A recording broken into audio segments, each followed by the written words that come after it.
សាច់គោជាម្ហូបមួយមុខដែលមានរសជាតិដិតជូរប្រៃនិងហឹរហើយប្រើសម្រាប់ជាគ្រឿងក្លែមចំពោះមួយមុខហ្នឹងបើសិនជាយើងអត់សូវចេះធ្វើទេធ្វើចេញមកអាចនឹងស្វិតពិបាកញ៉ាំឬក៏ធំក្លិនគោអីចឹងទៅអញ្ចឹងបើសិនជាបងប្អូនចង់ដឹងពីវិធីធ្វើមិនឲ្យមានរសជាតិឆ្ងាញ់ញ៉ាំចេញមកអត់ធំក្លិនគោហើយសាច់ផុយល្អងាយស្រួលញ៉ាំអាចមើលក្នុងវីដេអូនេះបានណាចំពោះគ្រឿងផ្សំជាដំបូងហ្នឹងយើងមានជាសាច់គោហើយគ្រឿងដែលសំខាន់មួយមុខទៀតហ្នឹងគឺជាទឹកប្រហុកបន្ទាប់មកយើងមានជាទឹកត្រីប៊ីចេងស្ករម្សៅស៊ុបចំពោះផ្នែកបន្លែយើងមានជាគល់ស្លឹកគ្រៃរំដេងស្លឹកក្រូចសើចក្រូចឆ្មាជីអង្កាមជីរណាខ្ទឹមសខ្ទឹមក្រហមការ៉ុតខ្ទឹមបារាំងហើយនិងស្ពៃក្តោបបន្តិចមកចំពោះសាច់គោដែលខ្ញុំយកមកប្រើហ្នឹងគឺជាប្រភេទសាច់ច្រឡកបងប្អូនមុននឹងហាន់វាគឺយើងមើលខាងណាទៅតឹងសាច់ខាងណាបដ ாய் សាច់អញ្ចឹងណាគឺយើងហាន់ទៅតឹងសាច់ហ្នឹងជាប្រទះរាងធំធំប៉ុន្តែឲ្យស្ដាងមែនតែនបងប្អូនហើយសាច់ហ្នឹងបងប្អូនរើសយកសាច់ណាដែលអត់មានជាប់វាវឬក៏មានតសៃអីចឹងណាព្រោះអីយើងត្រូវញ៉ាំឆៅបើមានវាវមានតសៃអីចឹងទៅវារាងពិបាកញ៉ាំដែរចំពោះរំដេងហ្នឹងយើងប្រើម្ដុំប្រហែលជាប៉ិនកដៃយើងហាន់វាជាប្រទះស្ដាងចឹងមកហើយយើងយកវាមកបុកបងប្អូនជិះវាកុំកិនឲ្យសោះចំពោះរំដេងហ្នឹងព្រោះតែកាលណាយើងកិនវាម៉ត់ដែរប៉ុន្តែវាម៉ត់របៀបដុំអញ្ចឹងណាយើងញ៉ាំទៅវារាងស្កាតពិបាកញ៉ាំបើយើងបានបុកអញ្ចឹងវាម៉ត់ហើយគឺចេញជាតិបានល្អទៀតបន្ទាប់មកយើងមកដាក់ចានដើម្បីប្រឡាក់សាច់គោយើងប្រឡាក់ជាមួយនឹងក្រូចឆ្មាហ្នឹងមកផ្លាយបងប្អូនយើងចំបាច់វាយកទៅទឹកមកហើយចាំយើងដួសរំដេងដែលយើងបានបុកមួយហ្នឹងដាក់ចូលក្នុងនឹងមកហើយចាំយើងចំបាច់ជាមួយនឹងសាច់គោការប្រឡាក់សាច់គោជាមួយក្រូចឆ្មាហើយនឹងរំដេងហ្នឹងធ្វើឲ្យសាច់គោរបស់យើងផុយល្អបាត់ក្លិនហើយមួយទៀតគឺវារាងឆ្អិនដែរអញ្ចឹងណាបើសិនជាយើងអត់ប្រឡាក់ទេគឺវាឆៅធំក្លិនគោពិបាកញ៉ាំអញ្ចឹងទៅបងប្អូនប្រឡាក់មើលតែសាច់គោនឹងឡើងរាងស្លេកបន្តិចគឺយើងពូតយកឈាមវាចេញបងប្អូនយើងពូតឲ្យទុកម្ដុំសិនមកបន្ទាប់មកយើងមកហាន់គ្រឿងជាបន្តទៀតហ្នឹងមានជាគល់ស្លឹកគ្រៃខ្ញុំប្រើវាចំនួន3គល់យើងលាងទឹកឲ្យស្អាតហើយហាន់ធ្វើមិនឲ្យបានជាប្រទះស្ដាងមែនតើណាបងប្អូនព្រោះអីគល់ស្លឹកគ្រៃហ្នឹងគឺយើងដាក់ញ៉ាំទាំងអញ្ចឹងដែរបន្ទាប់មកស្លឹកក្រូចសើចហ្នឹងយើងប្រើជា7 8សន្លឹកលាងទឹកឲ្យស្អាតហើយក៏ហាន់វាឲ្យបានជាតសៃល្អិតមែនតើបងប្អូនព្រោះអី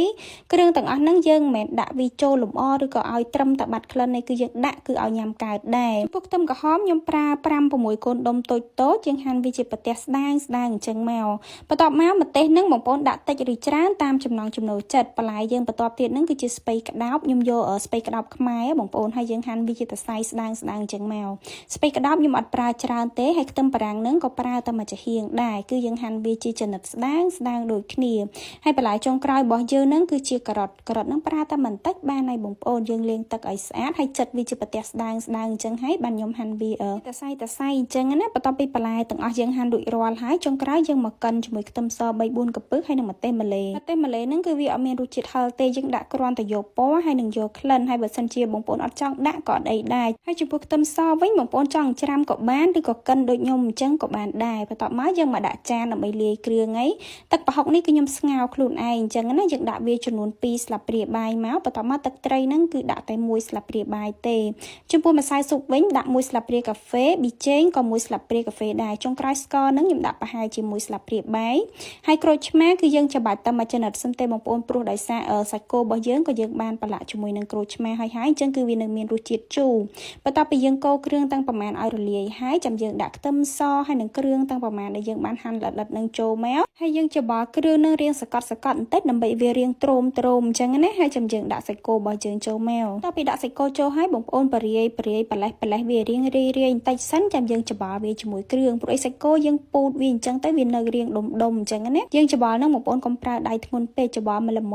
មបានហើយមើលតែវារាងមកចូលជាតិបន្តិចចាំយើងដាក់បន្លែមានជាស្ពៃក្តោបខ្ទឹមបារាំងហើយនឹងការ៉ុតចូលមកពេលដែលយើងដាក់ចូលហើយការច្របល់នឹងគឺថ្នមដៃបងប្អូនបើសិនជាយើងរៀងសកត់បន្តិចទៅគឺវាធ្វើឲ្យបែកសាច់គោឬក៏បន្លែរបស់យើងនឹងរាងទក់ខ្លាំងអញ្ចឹងណាយើងច្របល់មើលតែវាមកចូលជាតិល្មមហើយបងប្អូនភ្លក់មើលយករសជាតិនឹងឲ្យរាងដិតបន្តិចជូរប្រៃហើយនឹងហឹរចុងក្រោយយើងបន្ថែមតែជីរណាហើយនឹងជីអង្កាមបន្តិចមកច្របល់វាពី3ត្រឡប់ទៀតគឺថារួចរាល់ហើយបើសិនជាបងប្អូនណាចូលចិត្តសណ្តែកដីក៏អាចបន្ថែមសណ្តែកដីតាមនឹងបានដែរចំពោះខ្ញុំដោយសារតែខ្ញុំអត់ចូលចិត្តសណ្តែកដីអញ្ចឹងហើយខ្ញុំអត់ដាក់ទេណាបងប្អូនហើយភ្លាសាច់គោនឹងបងប្អូនចង់ញ៉ាំភ្លាមក៏បានឬក៏យកទៅទុកក្នុងទូទឹកកកឲ្យវារាងត្រជាក់បន្តិចចាំយកមកញ៉ាំគឺកាន់តែមានរសជាតិឆ្ងាញ់ថែមទៀតខ្ញុំបញ្ជាក់បងប្អូនតែចំពោះភ្លាសាច់គោនឹងគឺយើងអត់ប្រើបន្លែច្រើនទេណាបងប្អូនព្រោះតែកាលណាយើងប្រើបន្លែច្រើនគឺវាអត់សូវឆ្ងាញ់ទេហើយសាច់គោរបស់យើងញ៉ាំមកគឺអត់មានធំក្លិនគោអីពិបាកញ៉ាំទេណាបងប្អូនគឺឡើងឈ្ងុយមែនតែនហើយយើងញ៉ាំទៅគឺសាច់គឺផុយល្អមែនតែនអត់មានពិបាកញ៉ាំទៅស្វិតឬក៏ជាប់ធ្មេញអីទេអញ្ចឹងបើសិនជាបងប្អូនចង់រៀនធ្វើអាចមើលតាមនឹងបានណាហើយចំពោះវីដេអូរបស់ខ្ញុំក៏មានតែប៉ុណ្្នឹងដែរបើសិនជាបងប្អូនមានជាមតិយោបល់ឬក៏ចម្ងល់អីអាច comment បានណាអរគុណច្រើនជួបគ្នានៅវីដេអូក្រោ